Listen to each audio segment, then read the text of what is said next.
everybody. Welcome to another episode of the Brewtally Speaking Podcast, the official podcast of MetalNexus.net. MetalNexus.net, where you can get all your interviews, news, and reviews, and so much more. And so much more is my co-host, Daniel Terry. How are you doing? Doing pretty good, man. I definitely am so much more. So much more tired, so much more worn out.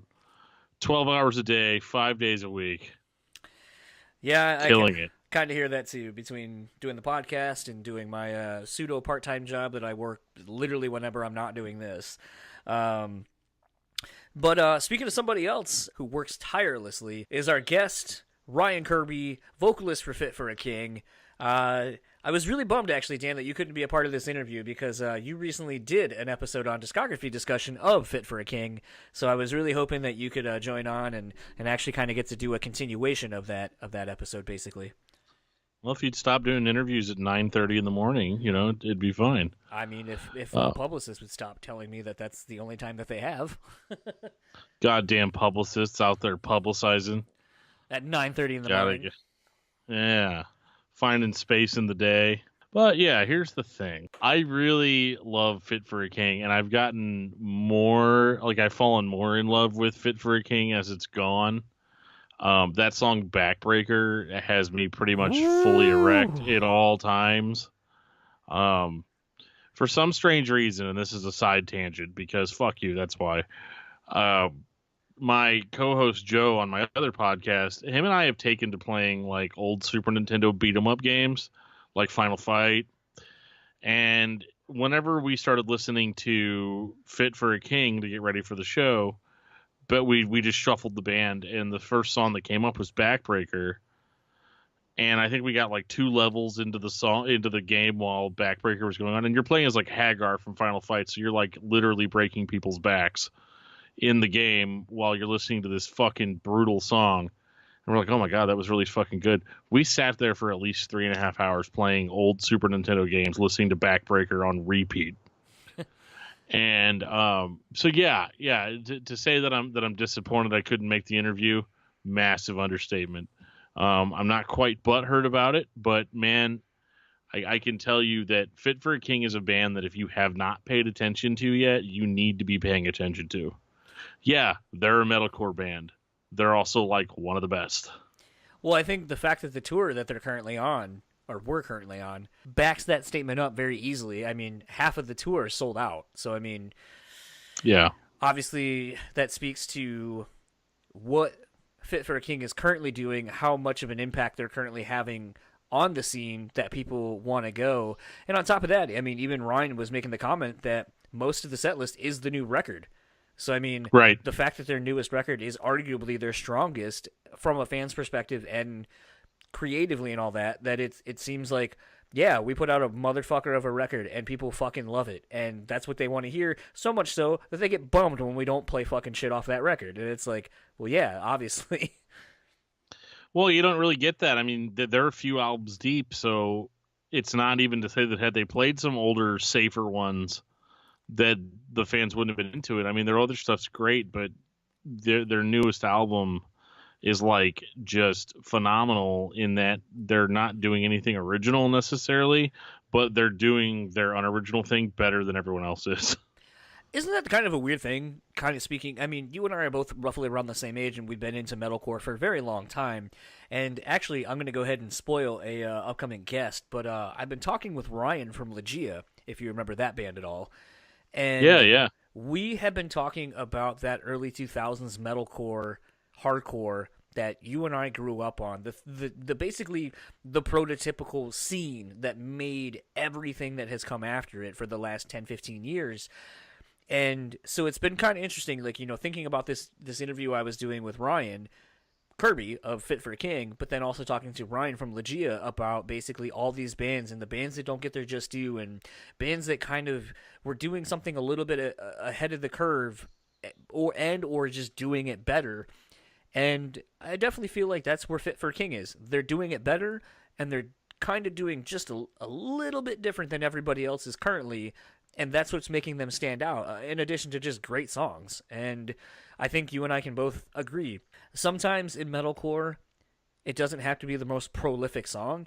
it just has to fucking move you and make you want to bang your head and like hurt other people that you don't even know that are having this shared experience with you. And Backbreaker, I mean, I know we keep hitting on that one song, but I remember the first time I heard that, I was like, I just like want to be slammed into by like a 400-pound dude and then like push him and get pushed and like get crowded against a barricade and just be a sweaty mess. And that sounds like so much fun when I listen to this song.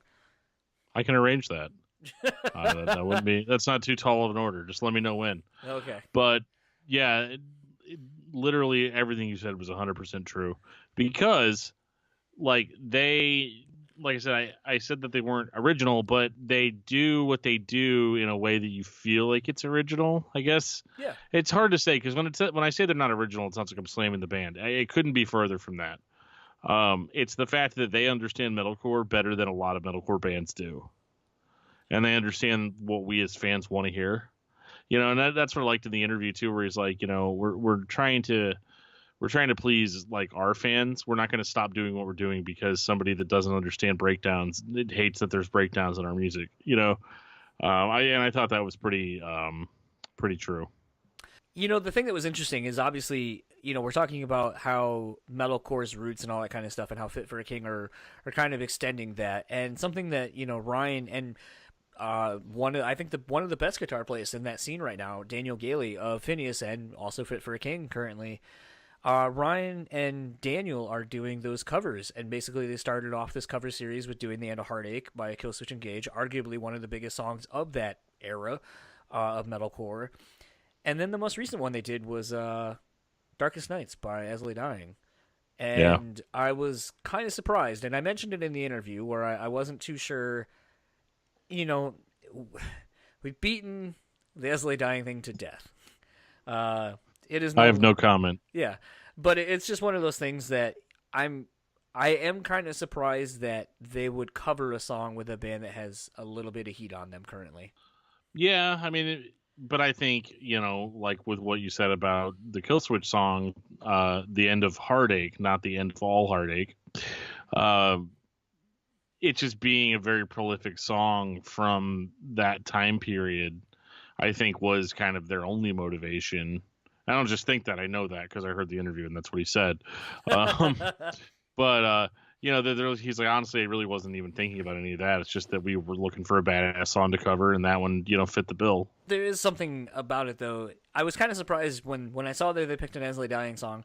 I was kind of surprised, with Daniel's proficiency on guitar and Ryan's vocal chops, that I was surprised that they didn't go back further and either do something like 94 Hours or, really anything off of Frail Words Collapse, or even go a different approach and play something off of like maybe An Ocean Between Us to really showcase Daniel's playing prowess between playing like a rhythm and a lead.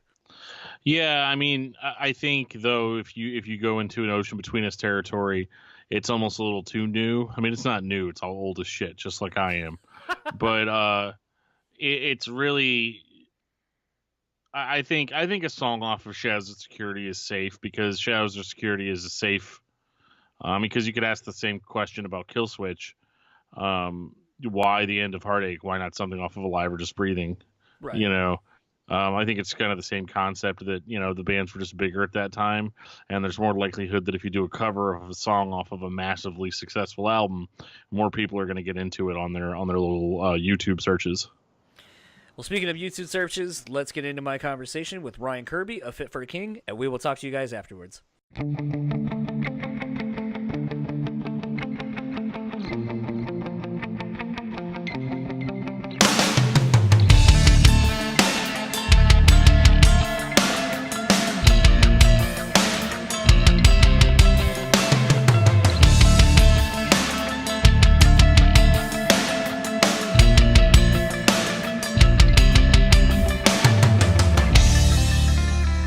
So I had the pleasure this afternoon of talking to Ryan Kirby, vocalist for Fit for a King, whose newest album, Dark Skies, is out now via Solid State Records. They are currently on tour with August Burns Red. They have a date in Clifton Park as of the time we're recording this. How are you doing? I'm doing well. How are you? Doing good. Gotta say, this tour has been doing really well for all of you guys. I think about half of it's sold out at this point. Yeah, this tour has been honestly above expectations because this is just a run through some smaller cities we've either never been to or don't visit very often, and it's just crushing. How is the, obviously, it's always kind of funny when you see a band like August Burns Red, because I feel like they're kind of a musician's band, a band's band. Everyone loves touring with them. They've been around for so long, have a rich legacy within the scene itself. What is going out with a band like that mean for you guys that have been around for a while yourselves? It's just they have such a receptive fan base, and they just love music. And it's really cool because there's a lot of bands that have been around a while that have a very, I'm here to see the headliner, and that's it type of mentality. And their fans just love having fun, and it's a blast to play in front of. So playing with them is a lot different in that aspect because it's not common to have a band that's been around for so long have such receptive and open fans. What has been one of the surprises of this tour that maybe you weren't expecting, other than maybe the sellouts themselves? I'm trying to think. Honestly, I've been surprised at the lack of snow. We've definitely had our fair share of snow, but it hasn't been near. We just played Canada, and we didn't see snowfall once. There was snow in the streets, but we didn't have to deal with any snow, and it was 40 degrees. Well, if you would have came here to Michigan in the last week or so, you would have definitely hit it. Actually, you were just here. I think you actually hit it on a good day here, too. Yeah, we were in Grand Rapids, and it was cold for sure, but it was clear. Yep. Which I've always said I don't care how cold it is. I just don't want ice. Yes. Yeah, we just got hit with that's where I live, is in Grand Rapids. We just got hit with a nice freezing rain thing on top of snow. So, real fun. Ooh, that's rough. I think it was called a cyclone bomb. I don't know what that is, but sounds like a Super Smash Brothers move. See, I was thinking more of like a Sub-Zero-y kind of move. Yeah, true. Something that was kind of interesting to me, in your live set right now is I would say a good 75% of the set is Dark Skies material. Is that something, you guys set out to do with this run, is to really promote the new record? Or is it, I see a lot of bands starting to do that more, where they're kind of leaning heavily on the new material and really pushing the record instead of being like, I know you guys want to hear X, Y, and Z songs, and yeah, we'll get to them, but, we put out a new record and we're proud of it. Honestly, the new record is by far the most popular material we have now. So it's a mix of promoting the record and kind of just playing what the fans want to hear. There's a lot of days where we feel a noticeable drop-off in energy when we don't play Dark Skies material, which it's a great feeling knowing that the newest stuff is the most popular. Do you guys get caught up in your, Spotify numbers and so forth to kind of help see what is reacting as far as singles themselves? Yeah, I think that's a really good tool at figuring out before a tour what to play. We definitely cater it a little to what we're doing. When we do Europe here with the Mirror after this, we're doing almost only one or two songs that have any singing at all because we're the only band that has singing on the whole tour. But live, seeing the reactions over time definitely help us know which songs to play. And right now, Dark Skies tracks just have the biggest reactions and the biggest sing-alongs. Kind of speaking to the record itself, it seems like, to me, lyrically, this new album kind of deals a lot with the idea of mortality and kind of what we leave behind when we're gone, with kind of undertones, too, of sort of the civil unrest the nation kind of is going through, or the world, I guess, is going through. Is that a kind of fair assessment? I'd say it's pretty fair. A lot of stuff about mental issues, whether it's anxiety, depression, Price of Agony is definitely kind of an outlier on the subject matter front as far as it is a little political, but it's apolitical at the same time. It doesn't really take a side. It's just kind of a stepping back and looking at the situation and kind of how ridiculous it's gotten. Something I've always kind of thought was interesting to me is the unique perspective that you guys, especially vocalists that are in internationally traveling bands, get to kind of see our world and how things affect the world itself. Is that something that you kind of take in when you're traveling? Do you kind of see what's going on in the local news when you're at an insert town here or over somewhere overseas at all?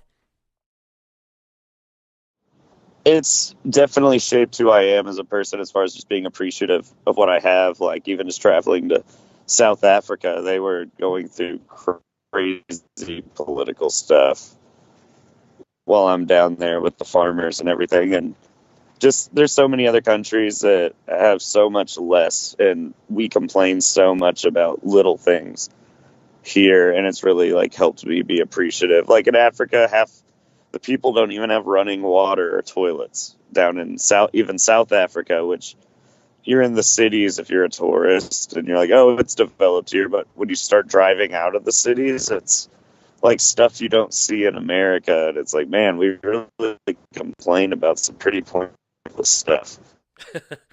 Definitely, I think gives you a more broader spectrum of humanity, I think, because of the experiences that you've been able to have and the touring you've gotten to do.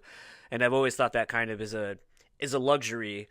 And, you know, something as a result of that I kind of wanted to bring up too, and I had mentioned this when I had the Phinehas guys on a while ago. You know, obviously they're in the you know, Christian kind of hardcore metalcore camp as well, very open about their faith and so forth. And, you know, I'd kind of posed the question to Sean, do you feel that as a result of being so open in your faith that it allows you to be maybe unwrongly judged by others for how they think you should be living your life as a Christian that tours? Funny thing about that, Bryce from Phinehas is right next to me right now. He was the only one who walked out last minute on the interview and then came back literally as we were done. Wow, you walked out on the interview, Bryce? Word. Metal Nexus. It was Johnson's Title Podcast. Yeah, we did it. Yeah. Oh, which podcast was that one? It was at the time. It was called Johnson's Title Podcast. It was when he was here in Grand Rapids, when they were with Earthgroans, and he was in Grand Rapids when you were with Earthgroans. He just woke up, so I'm just bombarding him right now. He had a late night drive. I would say there's definitely been evidence of being unwrongly judged. We've heard examples from our booking agent where certain bands just don't want to bring us on tour. Really? Due to the fact that we're a Christian band. And we don't preach on stage, and most of our songs aren't even like Christian themed, so it's kind of like people don't really look into what the band's actually about. And it's same for bands like Phinehas, where a lot of their new record is not technically a Christian subject. Right. A lot of it's politically driven, and I don't know. I just think a lot of bands see band on Solid State Records. They toured with August Burns Red and played X, Y, and Z Christian Fest. I don't want them on my tour.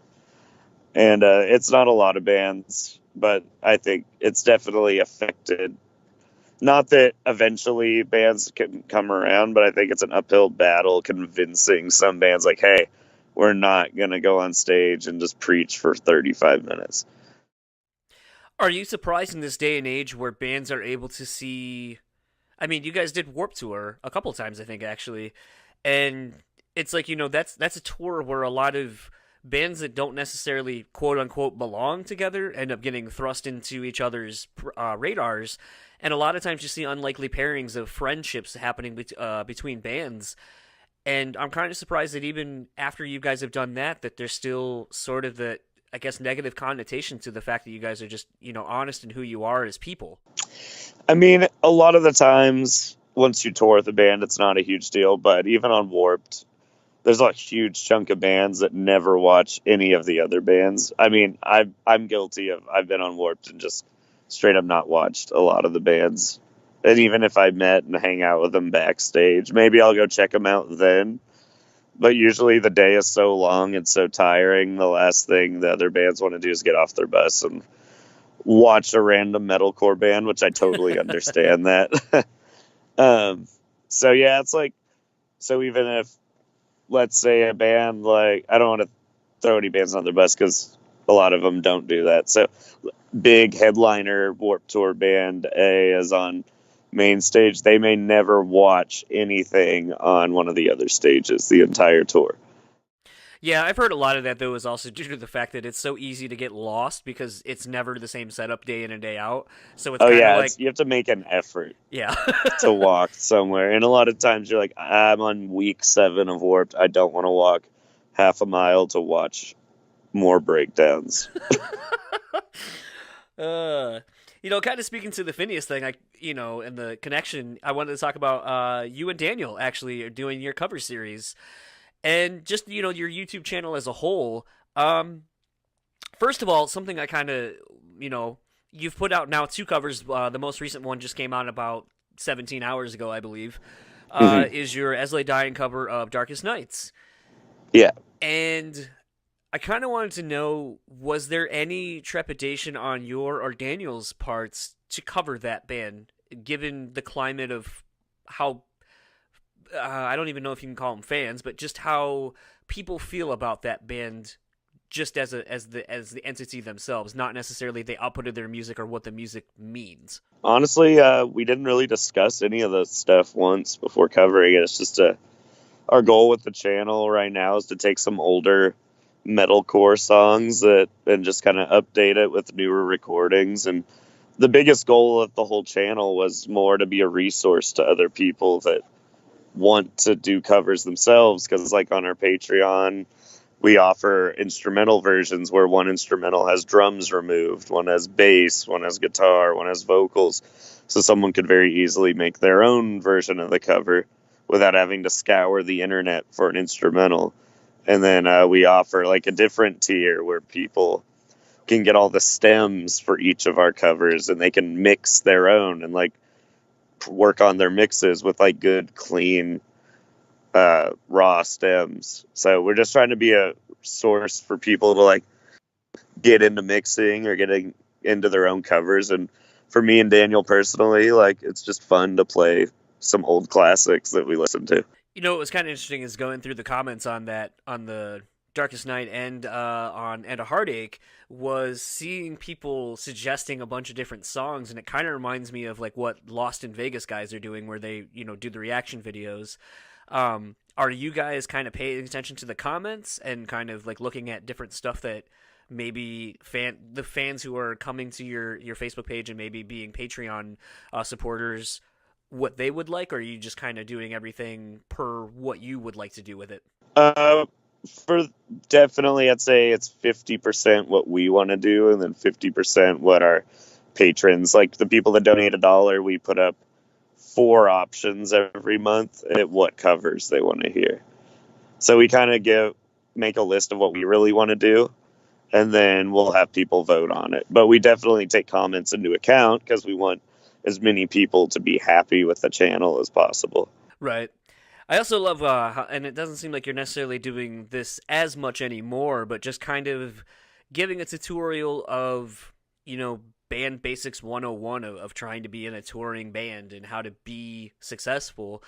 Has artist development or maybe A&R or any of that kind of stuff been something maybe you would be interested in? I definitely have had some interest. I want to get to uploading some more videos. I was actually going to make a new video of like singles versus EPs for new bands, like what's a bit more effective route with streaming services. As far as the artist development and everything, I actually just picked up my first band that I've started to manage, and they're from Grand Rapids. So they're called Hollow Front. So I'm starting to like dip into the band management side of things, but I do want to post some more videos on YouTube. My wife actually got me a new camera, so when I'm home from tour, I can shoot it a little easier. Yeah, I'm actually looking at getting a GoPro to do some of my in-persons with video, because I think it seems like when I post those, like a Skype interview or whatever, when I post those on YouTube, people seem to like those more because they can see the interaction and see the person, and as opposed to audio. But it's been kind of weird getting into the podcast game and kind of even seeing how your channel is kind of evolving to a few different facets, but just kind of figuring out what kind of content is what people want, and it's not always as clear cut as you may think it may be. from what people expect out of you, because I think it's funny when I throw up a raw unedited conversation where you can see the person and I on Skype and people bitch that it's like, oh, this is too long, and the other guy talked, and why are you asking questions about this? And it's like, I say in the thing, like in the synopsis, like, it's unedited, like, this is long form. Yeah, this is what I thought this is what I think would be cool, is just like literally being a fly on the wall. Like, it's not the edited and chopped up for a nice hour-long package or 35-minute long package. Like, this is the the nuts and bolts and everything in there, like, that makes it awesome. And all you're doing is crapping on it. And it's like, and then on top of that, like, it's free. You literally clicked on it and you decided to watch it for however long and then complain about it. Like, what the hell? Yeah, it's when people complain that aren't investing into it.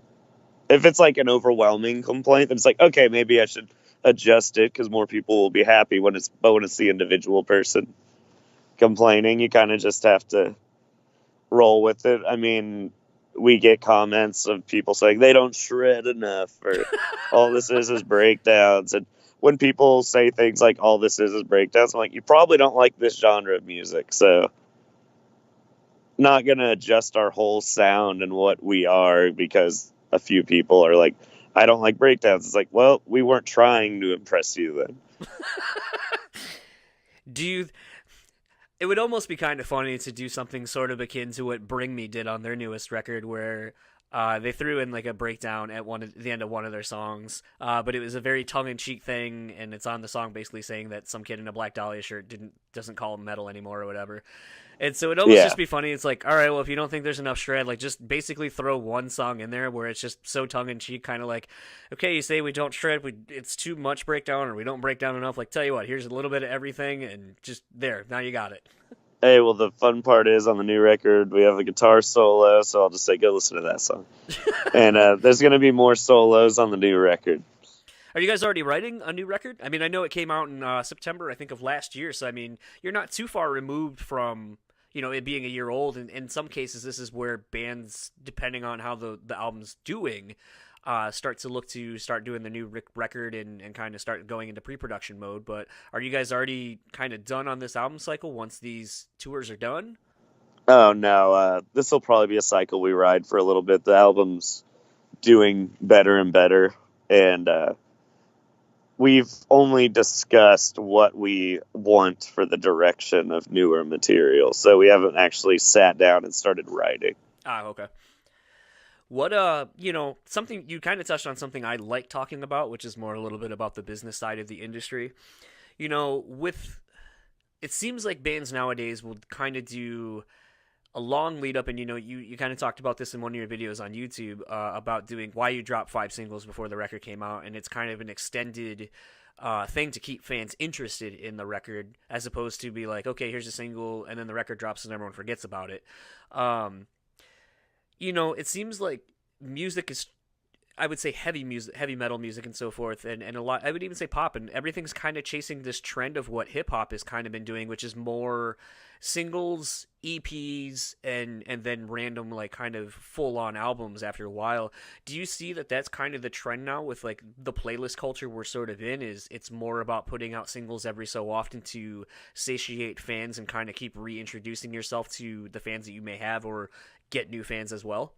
I think singles are definitely something where you need at least 3 to 5.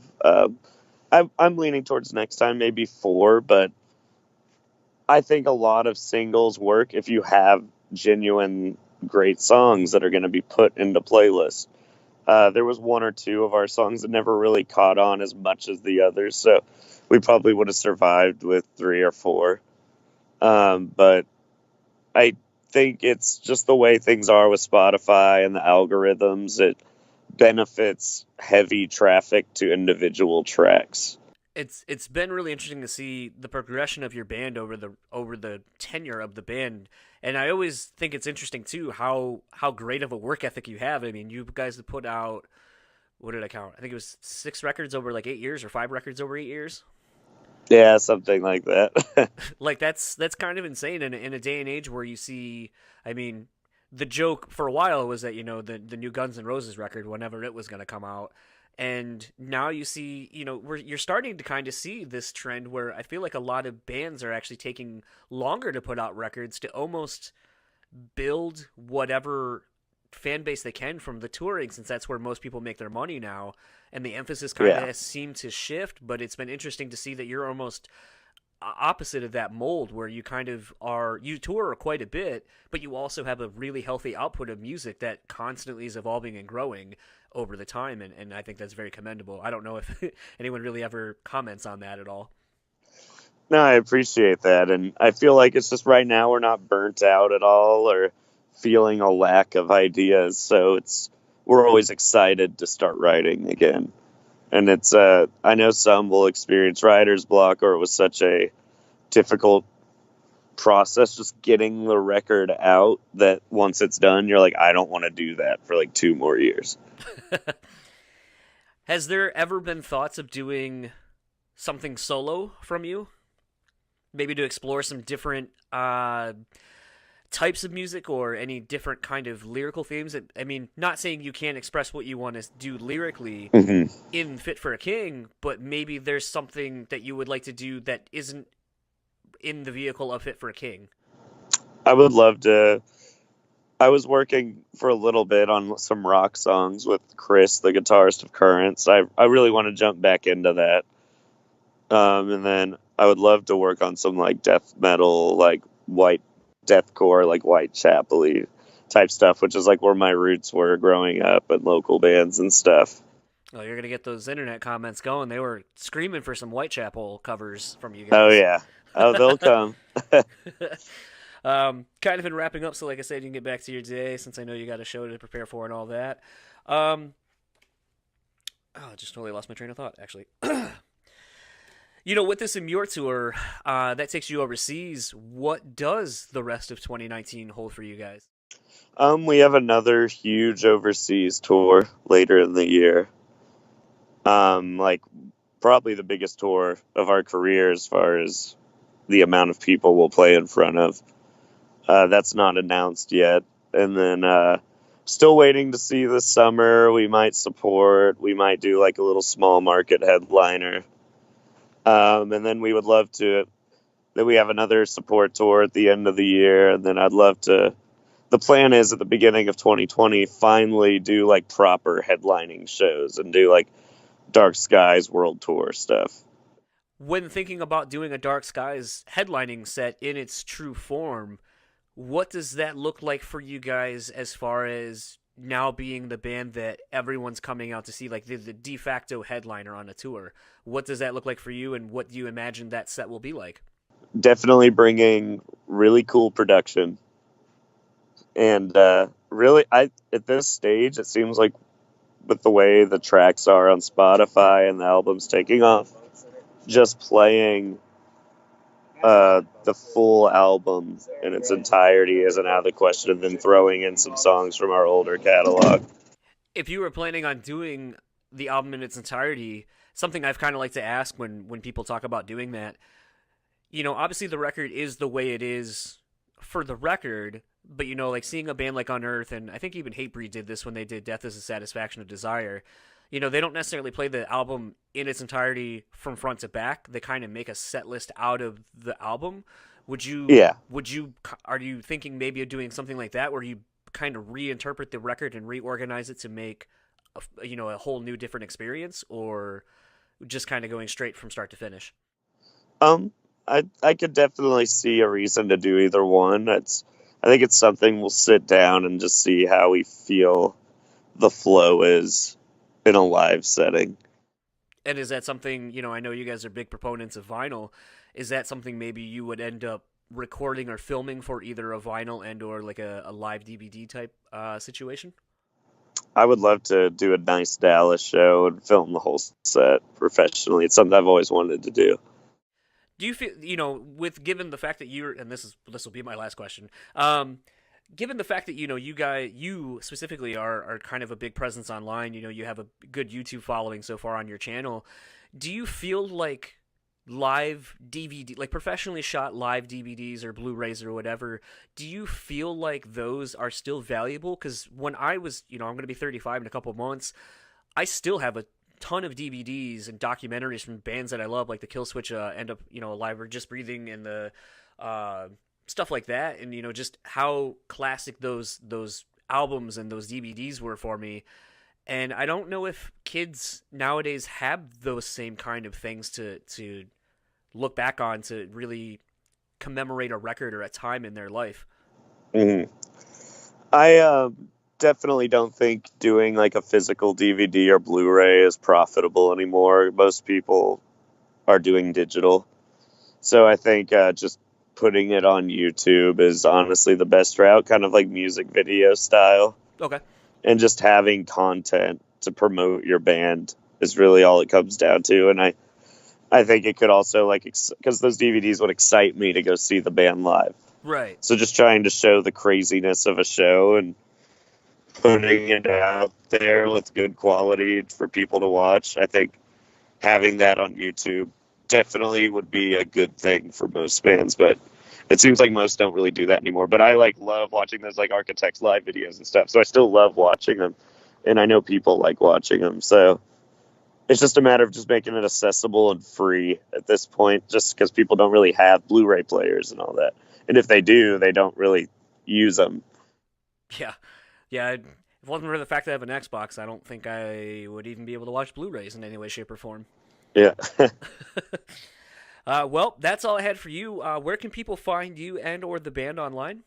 Basically, if you go to fitforakingband.com, everything will be there, like links to all our socials and tour dates, merch, everything. I do love that new shirt you guys just dropped. I think it was yesterday or the day before. Oh, yeah, me following that. I'll be reminded of that every day of my life now. Well, thank you again, Ryan, for taking the time. Safe travels out on the road, and hopefully we'll see you guys back here in the Midwest sometime in this year. Absolutely. We'll be back. All right. Thank you very much. Thank you.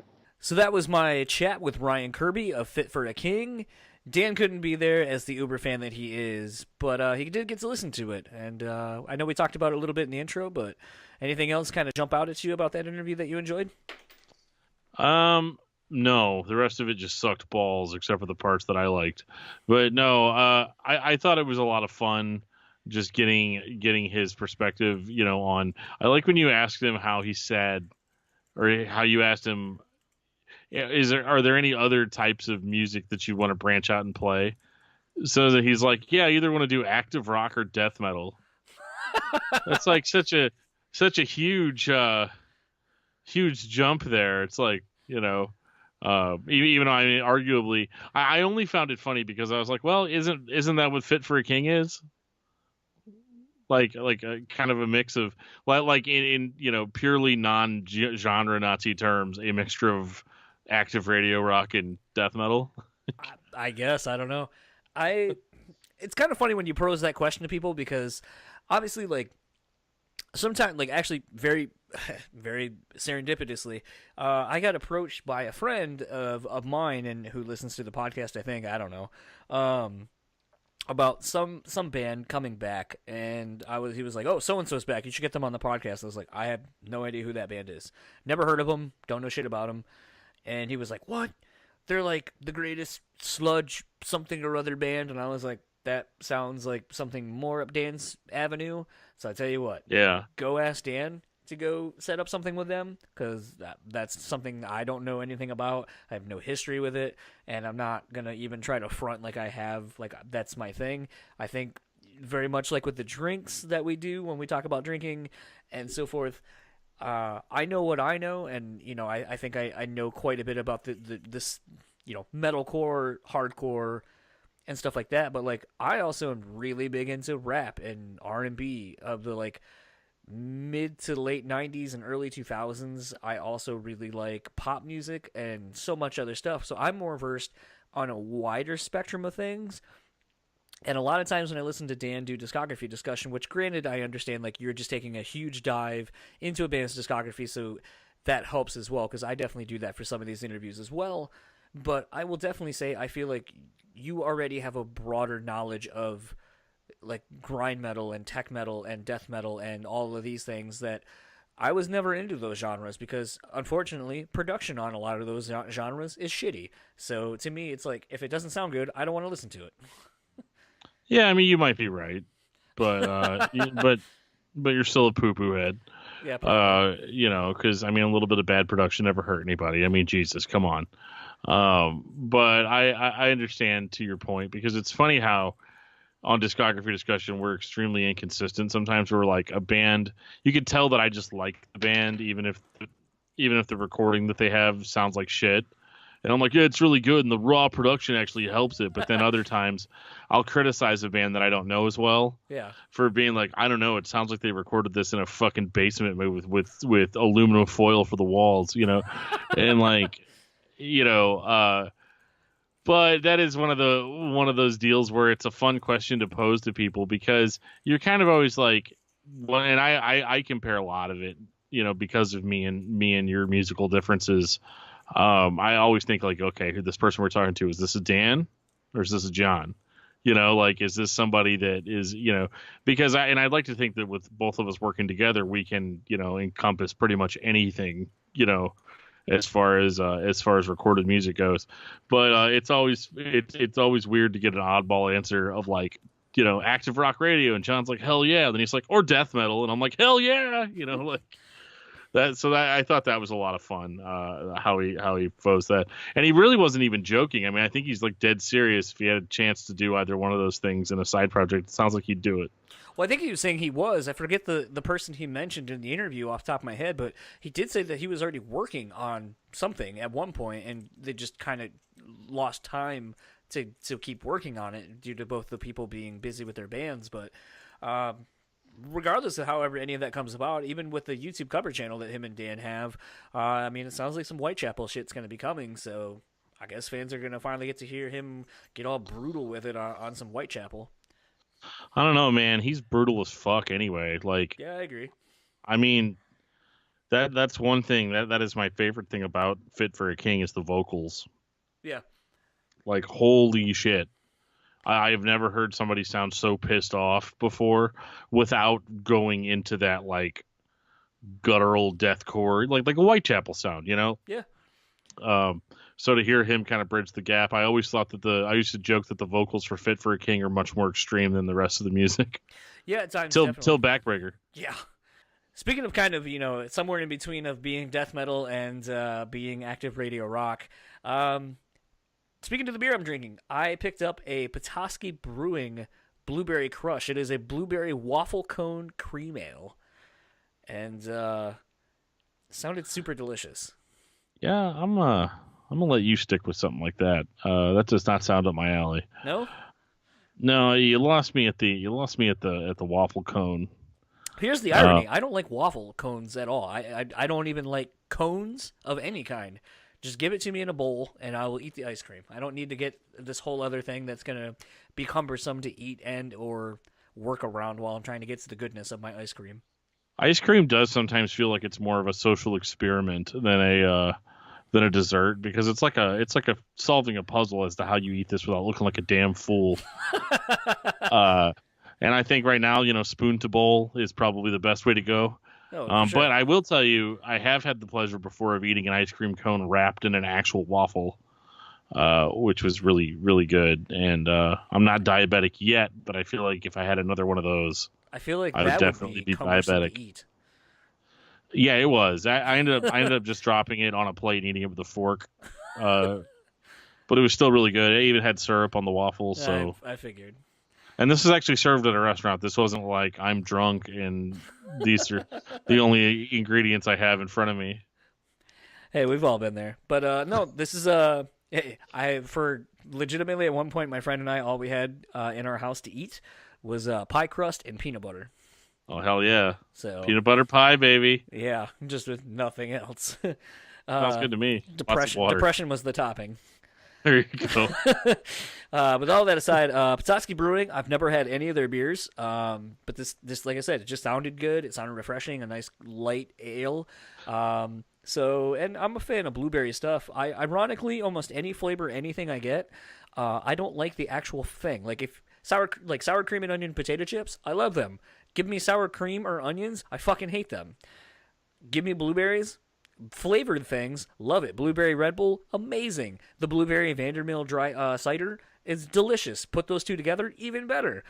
This blueberry beer, I thoroughly enjoy it. Give me blueberries and or waffle cones? No, thank you. I'm very much an anomaly when it comes to a lot of the things that I like in various forms, but no, I definitely would get this. I would recommend it for people who like a more of like a nice flavored ale. And I'm going to have to keep an eye out for some of the other Petoskey Brewing flavors or beers in general and see what they got. But here's a fun fact. Apparently this is brewed with pure Michigan artisan spring water. So you're literally getting pure Michigan in every sip. Take that however you want to take that. Well, I did start feeling jealous. So either a couple weeks ago or a couple weeks in the future, I'm going to talk some shit about dessert stouts, or not dessert stouts, but just stouts in general. But one of the beers that I've been checking out this week actually is an Imperial Stout. It's an Imperial Mocha Stout. Ooh. By Logboat Brewing, and it's just called Benny. Bennie. Benny. It's a 9% ABV, and it tastes really tasty. Yeah, I didn't realize that's redundant, but when you try it, you'll say the same thing. It warms you up in the cold. And it's people still give you shit about drinking it at work, but it's like really good. It tastes like coffee. Like do you ever not have coffee creamer? So you take hot chocolate mix and you pour the hot chocolate mix into your coffee and mix it up. It tastes like that, except somebody poured like a fucking Guinness in it. And it's really fucking good. I know I'm not selling it at all, but it's really good. Hey, you sold me as soon as you said Guinness. There you go. And speaking of selling, if you would like to keep up with Fit for a King, you can find them on their Facebook at Fit for a King Band, Instagram at Fit for a King TX, and Twitter at Fit for a King. And if you would like to keep up with Ryan, you can find him on Twitter and Instagram simply at Ryan Kirbz, Kirbz. And if you would like to keep up with Metal Nexus, you can find them at metalnexus.net, Facebook at Metal Nexus, Instagram at metal.nexus, and Twitter at metal_nexus. And Dan, where can people find you? You can find me on Facebook under Daniel Terry. You can find me on Twitter at DiscussMetalDan. And you can also find my other podcast, Discography Discussion, at DiscussMetal.com. And if you would like to keep up with all things this podcast, you can simply find us on Facebook, Instagram, and Twitter at BrewSpeakPod. Email the show at BrewtallySpeaking@gmail.com. And if you would like to keep up with our show's sponsor, you can find The Bean Bastard at TheBeanBastard.com. Facebook and Instagram are The Bean Bastard. And if you would like to become a show sponsor, send us an email. Let us know what you want us to plug, and we will try to arrange something that works for everybody. But we're always looking for extra sponsors to help this show and to help you grow your product as well. So again, reach out to us at BrewtallySpeaking@gmail.com. And for the Brewtally Speaking Podcast, I am John. And I'm Dan. And we will talk to you guys next time.